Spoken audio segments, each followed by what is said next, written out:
With all the beautiful summer weather we've had lately, a lot of people have been out using Peterborough's trails. Coming up next on the Green Update, I'll tell you about some improvements to the trail systems.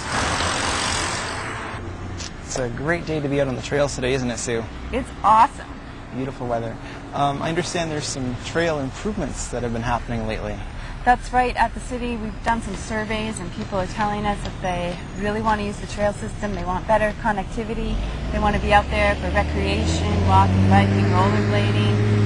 And they're also telling us they want to use it for transportation. Exactly. It's the easiest way for them to sort of leave the car at home and get out, have some physical activity, and get to where they're going without paying for gas. Oh, good. So the 4 big projects that we have this year, some of them are sort of redevelopments of existing trails, like improvements, and some of them are brand new trails.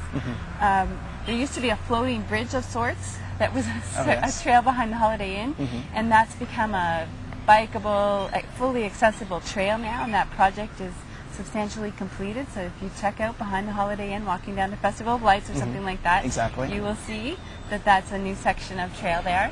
We also have this section that we're standing on right now. This is a linkage between the Rotary Trail that previously sort of ended at Nassau Mills Road and the new Tollington Bridge just to the north of that. So this is where we're getting closer and closer to having a full trail link right up to the trail that continues on up to Lakefield. So this is a really exciting section of trail as well. And this part of the trail is used heavily by everybody sort of using the trail system, but particularly Trent students and faculty. So it's an exciting section. Exactly, and of course the trails are meant for more than just bicycles, aren't they? The bikes are for pedestrians, rollerbladers, and bikes. And I guess the thing to remember about that is that the slower the mode of transportation, give them more right-of-way. So pedestrians always have right-of-way, for example, over bicycles. And if you are passing somebody, whether it's a bike and a bike or a bike and a pedestrian, always call out.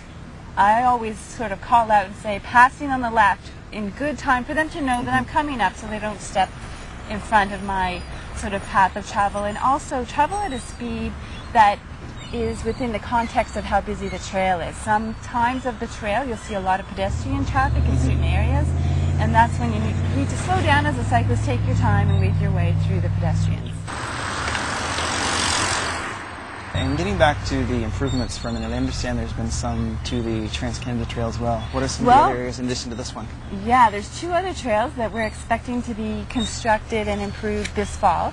So we're expecting shovels to go in the ground soon on the Trans-Canada Trail between Bethune Street and Boncourt Street. That's a section of trail that is limestone screenings right now, and some parts are quite rough. And it's going to be fully paved, fully accessible, and we're going to do some major improvements to the crossing at Reed Street. And we're really excited about that section. There's a retirement home, a seniors apartment, and some affordable housing with accessibility units in those buildings. And we know that there's a strong desire from a lot of people in those buildings to use a paved trail.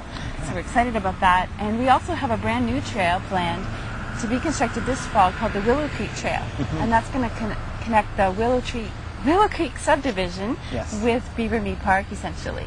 That's fabulous news. Great for everyone, and they can get out and easier to get around for them. Yeah, all the studies show the closer a trail is to somebody's house, the more likely they are to use it. And so by expanding the trail network, we're getting to more and more people, and we're also improving the connectivity of the trail. So once you get on it, you can go for a long way. All right, so it was great to talk to you today. And thank you for joining me today for the Green Update, and we'll see you again next week. The Green Update is brought to you by the City of Peterborough Cycling. A message from the City of Peterborough.